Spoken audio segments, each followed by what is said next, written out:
The undead apocalypse is a hard place, which often forces survivors to embrace their darkest impulses. And in that sense, Morgan is right. Everybody turns. But you can come back, depending on the people around you. That's the theme this week on The Walking Dead, Season 8, Episode 14. Still gotta mean something.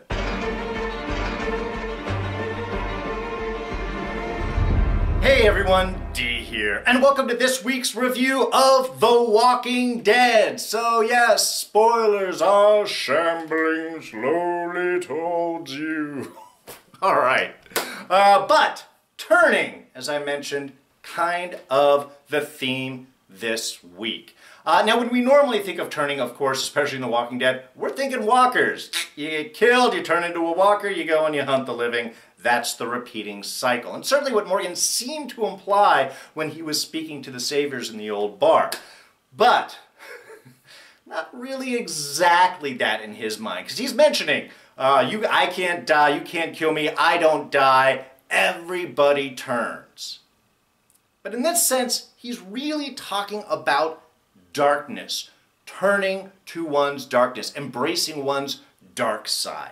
And it's certainly something that has happened over the years to everyone. Carol brings it up when she's speaking with Ezekiel, talking about after Sophia died, that she kind of felt that loss. And in some sense, it was Daryl and the group that helped pull her back. And again, in Alexandria, seeing the death around her, she wanted nothing but to walk away from it, fearing embracing her dark side, losing herself. And it was Morgan that brought her back. We have Tara in this episode also having had embraced a lot of her dark side in her pursuit of Dwight, and now stepping back, seeing what Dwight has done, and using that benefit to pull herself away from the darkness.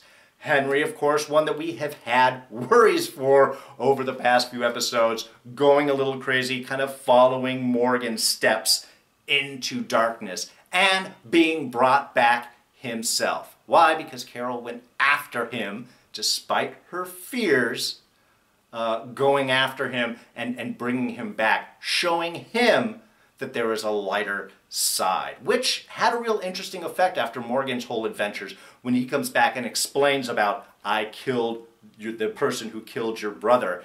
And Henry's response is, I'm sorry. A larger sign of being pulled back from that brink.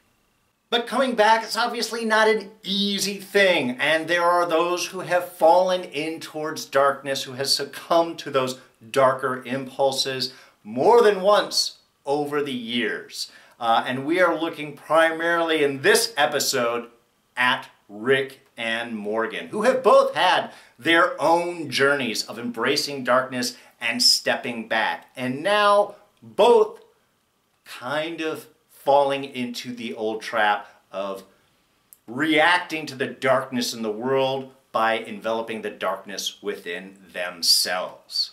And that brings us to our Scene of the Week, which we are starting off first on because this really does reflect on everything else that happens. And I am, of course, talking about the bar scene with Rick and Morgan against the Saviors and the Walker Horde.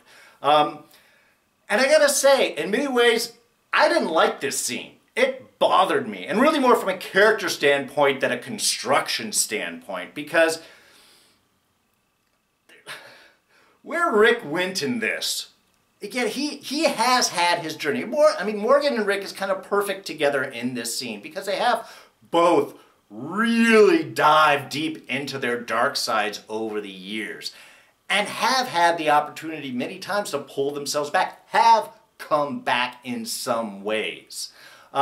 But here, not so much. I mean, okay, the ambush even that started off the scene as they find the little cut off limbs there gotta surprise me. I mean, again, these are two kind of on-edge, capable hunters. The fact you've got a couple of saviors that are able to sneak up and tackle them and knock them out.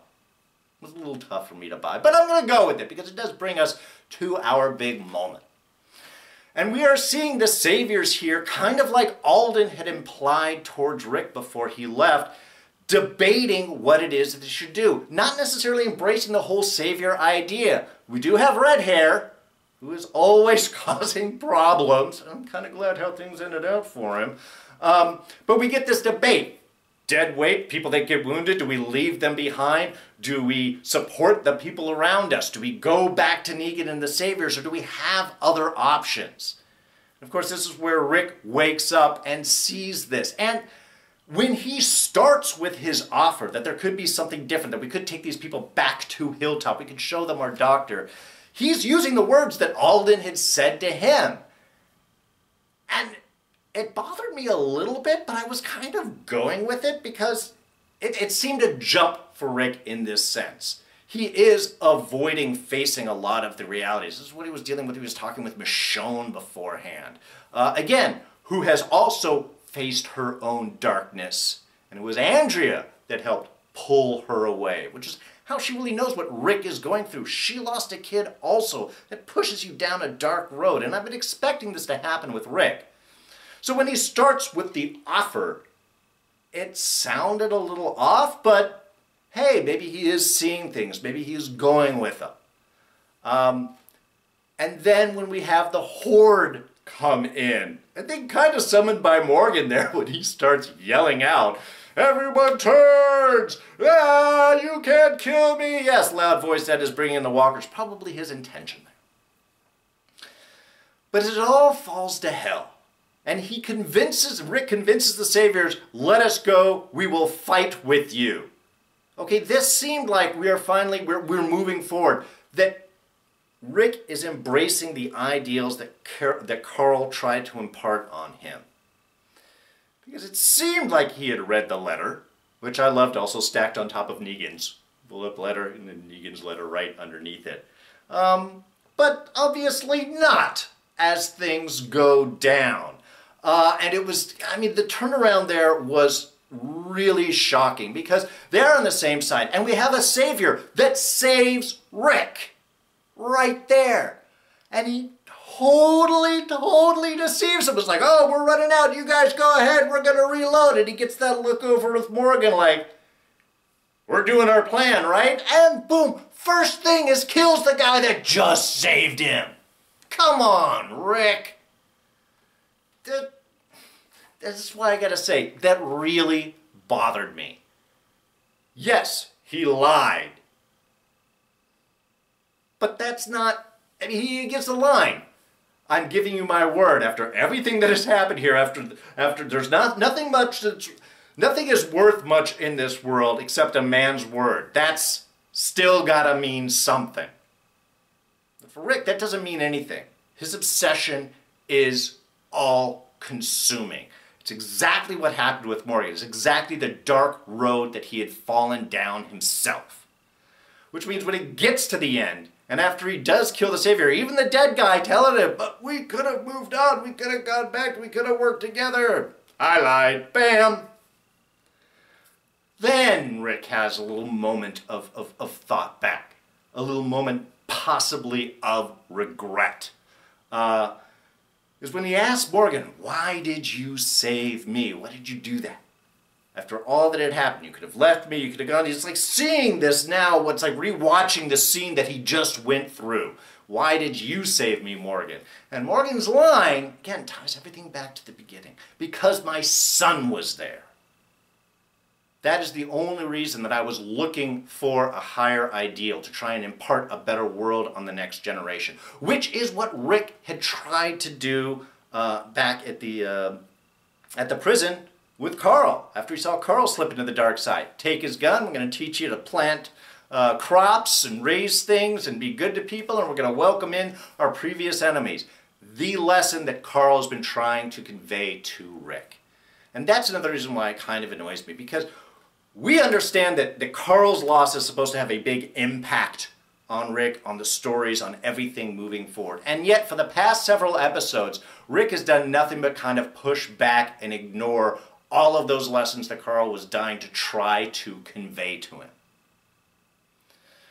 So when Morgan says, "It was my son," it's not a mistake that there's a broken mirror right next to Rick, because at that point he is forced to look at himself to see where he's gone, to see what he has become, what he has betrayed. The very ideals he tried to impart upon his son, he is now betraying. And in that sense, he's betraying Karls' legacy.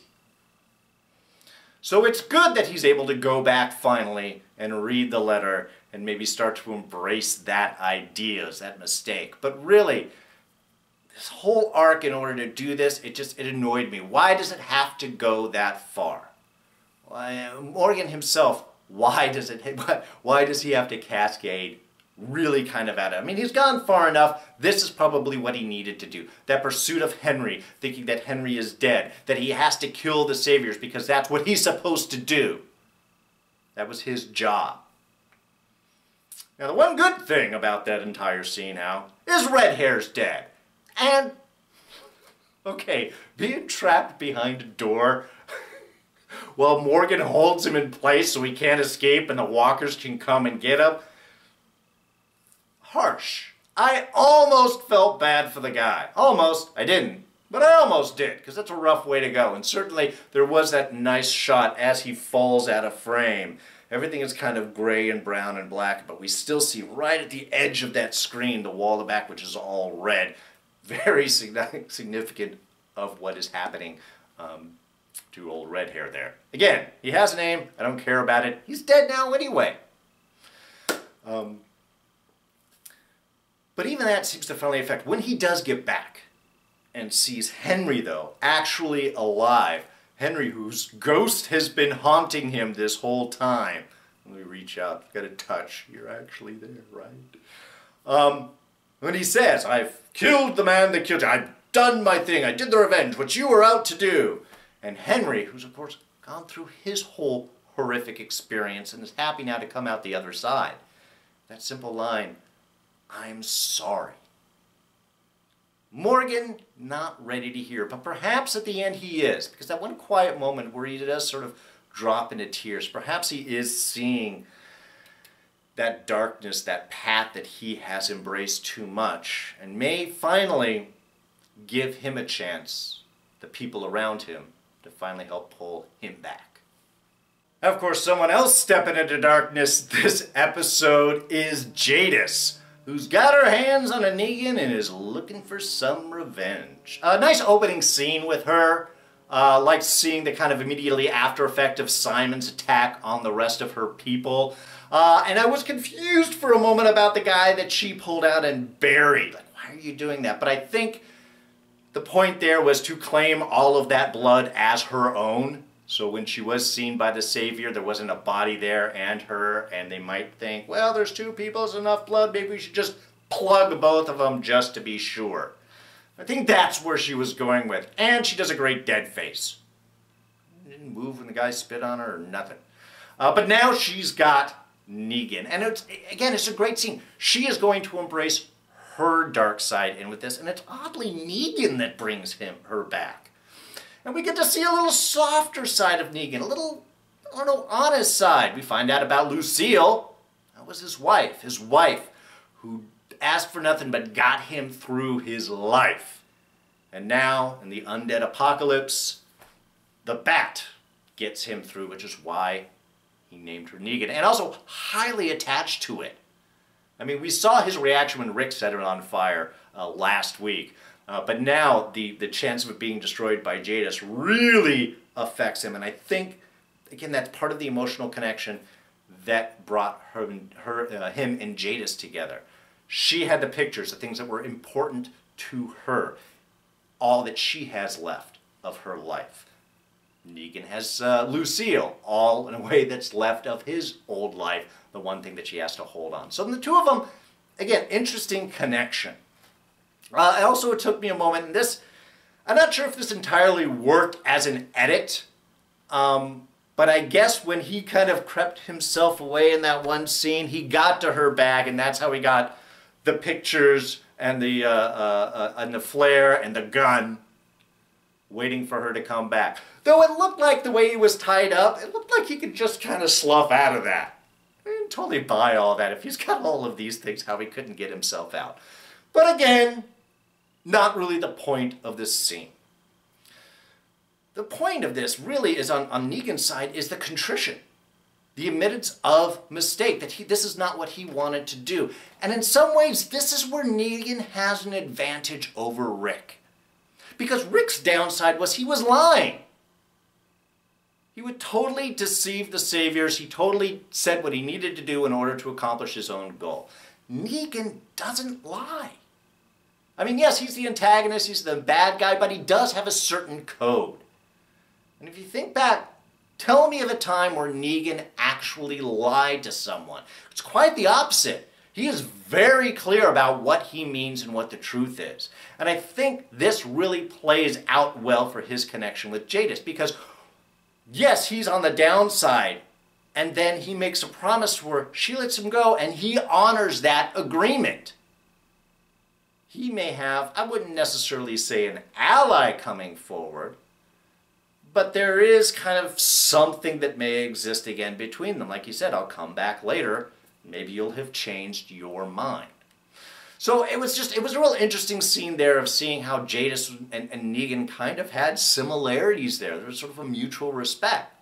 Now the one odd thing with that scene is, what was the deal with the helicopter? That's a big thing. I thought when we first saw that, it seemed to imply that that was one of the Saviors. And then when we hear that Simon saw the heliport and everything over there by the Heapster's place, that seemed to be news to him. So no, is it the Heapsters? I don't know. That seems odd. And now when it shows up, we have Jadis trying to signal it, and it goes away. And that seemed to be what the flare was for. And she went away to get another flare after that got lost. What do you need the flare for? You can see, you can stand up there, you can wave. Walkers don't do this. So, and then Negan didn't even really ask much about that, which again was also confusing. So we've got these ideas. Obviously there's a bigger thing going on. They keep implying and pushing towards it. But I am a little frustrated with the lack of information. It's just, the helicopter in that scene didn't make any sense. I mean, all that Negan was asking is, what the shit's going on here? What shit is all this about? And we never really got an answer for that. Hopefully that's something coming up in the future, but there was the one scene without all this. I loved seeing Negan's contrition. I loved seeing his kind of softer side. I loved to see his honesty and connection with Jadis. But this helicopter just being thrown out there as a teaser without any information connected to it, that really annoyed me. Oh, and two more things with Jadis and Negan. One, Jadis has a really nice place. It's like a trailer, simple, clean wood paneling, very warm, very nice. Interesting that she has such a place to kind of go back to, her little sort of hidden home. Anyway, I thought that was really cool. The other thing, of course, is who does Negan pick up on the way home? If shit could shit, even that wouldn't look as shitty as you. I think I've done all my cursing that I can for this episode. Now, there's two possibilities. The first that I thought was Laura, the other Savior who knows that Dwight turned on the Saviors, the one who got escaped. Remember, when he came out from the swamp, that was the first person he asked about. Hey, have you guys seen Laura? No, we haven't seen her yet. So it's been a couple of days. That might be someone that Negan would pick up, would certainly recognize, and could spell some trouble for Daryl going forward. However, and not to be sexist, I'm talking about Negan, would he say that line to a girl? Don't totally believe that. He seems like he would say something else. It sounds like something he would say to a guy. So who else could he have picked up? Gregory? Only other person that I can think of that is out there that hasn't been accounted for. We didn't see him with the Saviors over there in the bar. He didn't get wiped out with any of those. We know that he escaped. So is he the other one that's out there? So those are my two possibilities. Could be Laura, could be Gregory. Could go either way. Laura would be more interesting from a story developing point, but that sounds more like a line he would say to Gregory. And would he really be embracing him so much to come in? Not entirely sure. But while Laura could tell him about Dwight's betrayal, Gregory could certainly tell him about what Simon tried to do at Hilltop. Alright, just a couple of small things. One, really appreciate that Tara has realized that Dwight shot her with a clean arrow. Everybody else got sick. She's got a clean bill of health. Daryl, not quite so maybe embracing Dwight's possible change. But even Dwight, if we think back, he had kind of embraced a certain level of darkness. But it was his wife, Trish, that helped pull him back. So, a lot of little movements here. And her line, if I had killed him, then perhaps I would have been dead now. I like the fact that Tara is stepping away. The length of her pursuit of Dwight started to annoy me, so I'm glad that she is stepping back from that.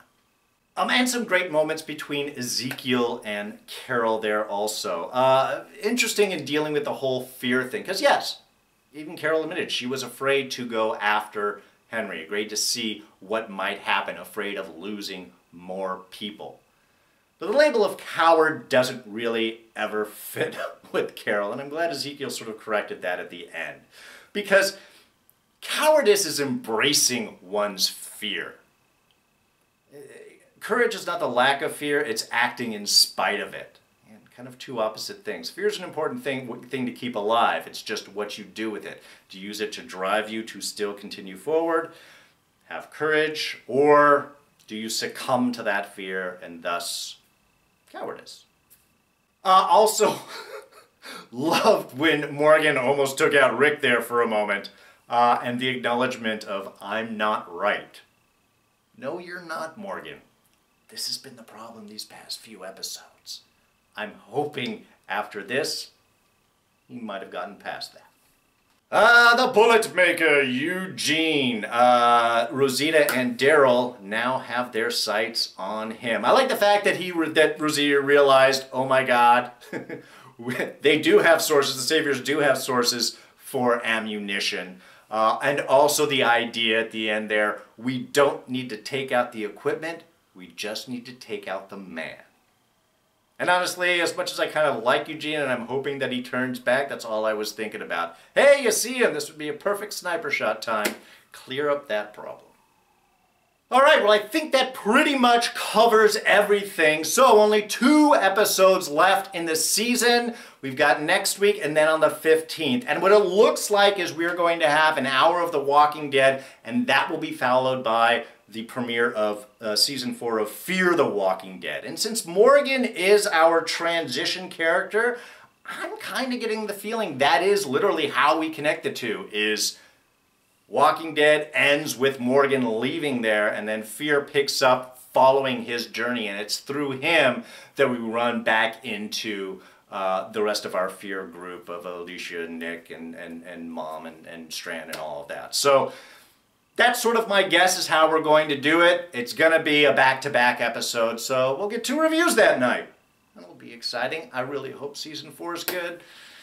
Crossing my fingers. Anyway, that's going to be it for me here. Thank you so much for joining me. As usual, if you enjoyed this, please go ahead and hit that like button. Thoughts, ideas, and comments, you know where to put them down in the section below.